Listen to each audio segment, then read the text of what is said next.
Welcome everybody to our Year 10 information.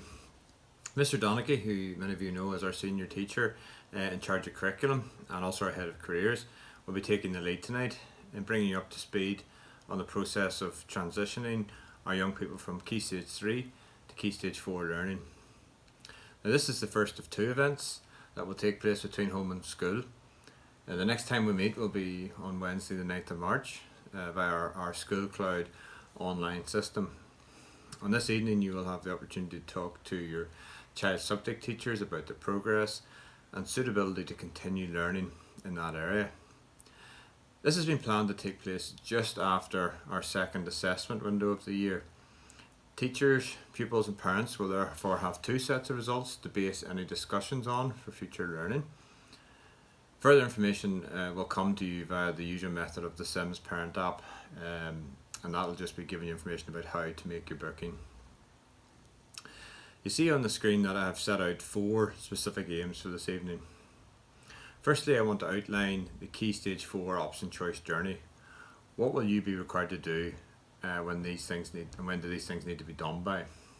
I want to explain the different pathways, so these are supports that we will put in place to ensure the best possible chance of success for our young people.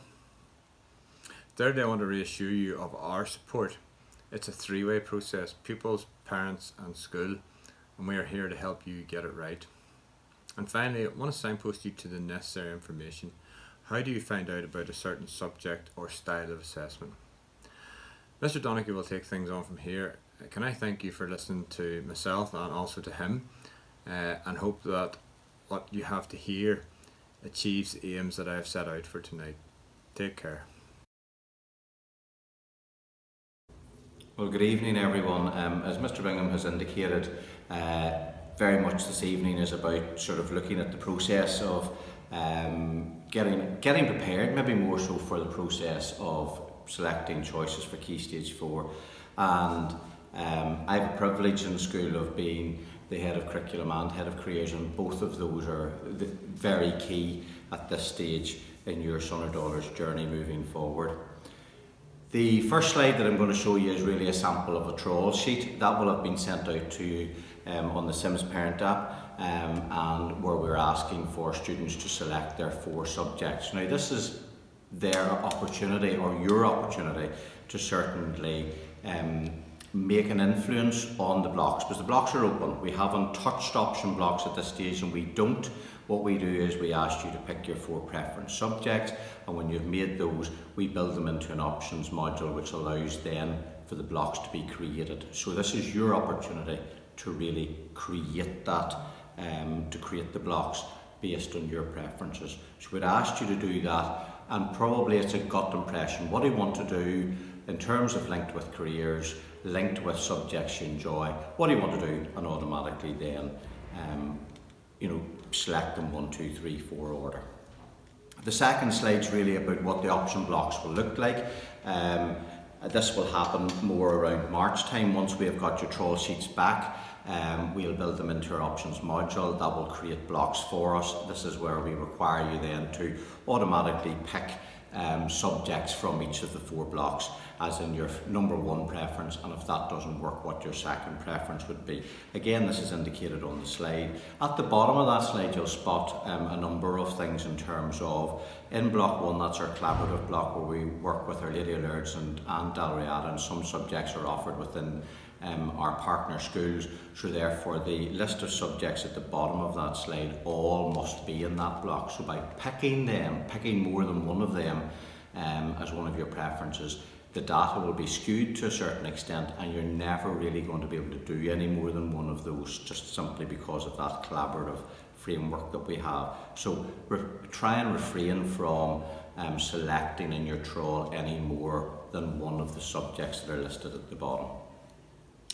As I've already said, it's about making good choices, making choices and informed choices that are useful to you. And this will set up a framework for your learning for the next 2 years. We talk about your interests, think about your strengths, what subjects you're good at, what subjects might you need in terms of your careers. And that's important, because the subjects you select could also then go to determine what subjects you select at the next stage, be that post 16, be that at A levels or by going to further education in terms of NRC or NWRC or wherever. It just depends on your next option. So these subjects can have an effect further down the line. In school, we have operated over the last number of years pathways, where we have used quite a bit of data in school to place children into pathways in terms of what best way they learn. And very clearly, we look at 3 pathways: Aspire, Experience and Achieve. And those 3 pathways really are designed to make sure that you get the maximum, or every child gets the maximum opportunity to gain best grades possible leaving here in 2 years' time. In terms of our pathways, they are really very much to help guide subject choice at Key Stage 4. The purpose of putting students into pathways at this stage is to hopefully achieve the best number of C grades in all subjects studied, to maximise the opportunity to get both GCSE English and Maths as the most important core subjects, and indeed to help to develop the skills of learning, with certain students learn in different ways. In terms of our pathways, there are 3: Aspire, Experience and Achieve. The Aspire pathway is very much for those students who maybe will identify with needing further study beyond GCSE at A level, or certainly be looking at full-time further education at one of our local regional colleges, and therefore to aspire them to challenge themselves a wee bit more, where exams are not the major concern and they actually excel or do better at exams. They quite like the pressure that goes along with that. We have set a criteria in terms of linked to our CAT data, our Assessment 1 data, and looking at levels achieved in both English and Maths to place students into each of the pathways. You should have already been indicated what pathway your child has been placed in based on all of this information through the Sims Parent app earlier today. In terms of the experience pathway, we're very much aware that many students do not like the pressure of exams, maybe don't do as well through exams, and maybe more blended approach, or that whole aspect of looking at some exam subjects alongside other more controlled coursework. Courses such as BTECs and OSs might work better, and therefore it's like an experience of various courses across the curriculum, and therefore that's why this has come about. Now, in many ways, I'm not saying that if you're an experience that you're in any way lesser than our Aspire. Well, they're definitely not. It is about identifying the styles of learning that best suit, and you could be an experienced candidate and still go on to further education full-time, or look towards further education through A levels here or in another school in the same way as your counterparts in the Aspire. It's just really about, at this stage, what is going to maximise your opportunity to get your GCSE Maths and English at C grade or above, and indeed the maximum number of GCSE or equivalent subjects. Our third pathway is the Achieve pathway, and that is very much for those who are more occupationally based, who are more practical by nature, and in that way we're very keen to make sure that we have a bespoke timetable for that cohort of pupils who learn very much through a practical curriculum, and where their career aspiration would be very much linked to maybe more occupationally based subject area or trade, or just a course that is linked to practical work. And again, there are lots of opportunities in terms of apprenticeships and training, and courses at level 2 and 3 full-time at Northern Regional College, which is more likely to be their progression pathway beyond school. I suppose, as I've already mentioned, and I'll just go over this again, the key to the data was really to place people and students, was to look on a personalised basis at all students, really very much look at their cognitive ability tests in terms of PTE, PTM. We have, in terms of the progress towards English, progress towards maths, and indeed our past data, which really looks at the positive attitudes to school and self. So all of that was collated together alongside all of the information regarding your assessment 1, which was completed in October, November, and a rank order put in place. As well as that, we look certainly at the continuous data through 8, 9 and 10 and see what added value has been created across the 3 years. We ask for input from heads of year just in case there are pastoral issues that we maybe haven't worked out, and we also very much in terms of the maths and English look towards teacher professional judgment. So we've set a criteria, the criteria is listed, which has already been indicated, and the difference, please allow me to reiterate the fact that the difference between the pathways is to do with the learning style which would best suit. Moving on from that, I suppose when we look at Key Stage 4, Key Stage 4 is a process which involves 2 years learning and 2 years work. It is not something where, throughout Year 11 we work through a course and it's examined at the end of Year 12. Key Stage 4 will look at exams throughout both years, controlled assessments throughout both years, and therefore students taking that on board need to realise that the process of gaining qualifications at Key Stage 4 happens over the 2 years. So they need to come into Year 11 ready to do that, and therefore please seriously think of the advice that's been taken on board, that qualifications don't just happen by chance.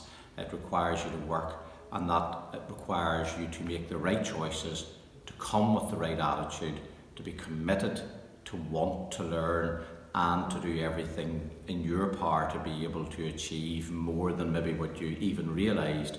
And indeed, when we look at achievement, that is by you first of all taking the first step in this process and picking the subjects that are best suited to you and the career that you have chosen. I suppose the next slide really is very much just about the difference between who you are and who you want to be is what you do, and that's key to this Key Stage 3 process. I'm also very aware that there's a lot of parents out there who probably, when you hear me talking about level 3 and level 2 and progression routes, that it's all very complicated. Many of us will have completed GCSEs, went on to A levels, or went to the tech and completed a course depending on what we wanted to do. And even at level 2, there's now lots of courses and lots of equivalent courses, which really, can be quite difficult to get our heads around. In terms of level 2, if a student leaves here with 5 A to C grades at GCSE, including equivalents at level 2, and preferably including English and Maths, they are known as a level 2 student. So for me, when you hear me talking about progression, I'm looking at progressing to level 3. Now, in many of our practical courses, like the trades, through apprenticeships, through traineeships, or indeed in just some other courses at NRC, you will have to take that course on at a high level of level 2 and not be able to progress to level 3. But in most cases you can then move, and the progression pathway would be at level 3. You'll see on the slide there are 4 main and broad areas where most of our school leavers will leave at the end of 16, at the end of Year 12, and they are either to stay in school or to move to another school to do A levels, which is the level 3. Further education, which is full time at either Northern Regional College or Northwest Regional College, and across both of those centres, right across from Ballymena right through to Limavady. And again, depending on where the course they want to do, what site that is located. Traineeships and apprenticeships, which have become a massive growth area in terms of progression pathways. Many of them now operated through our local regional colleges as well, but with the apprenticeship making sure that there's an employer on board or alongside. And we do have a number of students who will move directly to employment and have realised that maybe education is not for them. My major and only concern about that would be simply around the basis that it's always difficult once you leave and go directly to full-time employment to come back to education if you've realised that that's maybe has been the wrong decision. But that's not the focus of picking subjects at Key Stage 3, it's just to understand the whole pathways. And our pathways is very much around that, making sure that we can, all of our students leave here with the potential to be a level 2 moving forward, and by doing that they need to be gaining 5 GCSE grades A to C, including English and Maths, and that is very much the pathways allows that for every student to achieve at that level. The next slide is really much our curriculum design, and there are three pathways in what the curriculum looks like. The only difference really this year is that all 3 pathways will follow 9 qualifications. The only difference this year is because we are looking at the Aspire pathway students possibly doing more GCSEs and are much maybe more exam orientated, we have moved the element of ICT in the Aspire pathway and are allowing them to pick 1 further GCSE out of English Literature, Business Studies or Learning for Life and Work. So in their trawl they will have to select 1 of those 3 subjects plus then 4 further preference subjects. In the experience pathway we're holding the ICT, which is a good and strong subject if a lot of our students are going to go to the regional college, because they like that in terms of saving them having to do the essential skills when they arrive at NRC, and therefore they have 4 preference subjects, the same boxes, the same amount of subjects to choose from as the Aspire pathway. Our Achieve group in 10AS are slightly different in that they would be our practical cohort. There is still choice within their system, but they are much more guided in terms of towards OS and practical subjects, as we have discussed quite a bit in careers class, and as we have discussed in terms of what their career aspirations are. We have opened up a number of the modules this year to allow them to access other subjects. And I have taken that on board and built it into the system on the basis that some students have various career pathways that I feel we could enable them to, opt into subjects that have primarily only been offered within the Aspire and Experience cohorts or pathways. So that has allowed that opportunity to move forward this year as well. Finally, I really want to just talk about careers. At this stage, most students in Year 10 will have completed a careers guidance interview. That's very much, that is me sort of just trying to tally in with the subjects that the students have a preference with, whether that works with the career that they're seriously thinking about. If that hasn't happened, it's fine for that not to have taken place at this stage, because it can still be done on an informal basis throughout the rest of the year. I can also remind parents that if you want to speak to me about careers, feel free to either send an email or phone the school and leave a message for me to come back to you regarding questions that you might have regarding this. I'm aware that there's lots of information at this throughout this process. I'm also very aware that sometimes it can be quite overwhelming with the amount of information as to just how that sits with your individual son or daughter and on what decisions really do need to be taken and at what time. So in terms of careers, I'm more than happy to help. And on our final slide, really, that I sort of want just to talk about, you'll find my contact details both at email and here in school. Feel free to do that. But that really concludes the sort of information briefing regarding starting this Key Stage 3-4 transition process and the curriculum and so on and options that will come forward. So really, you will have received your trawl sheets today. We will want those back really by Friday.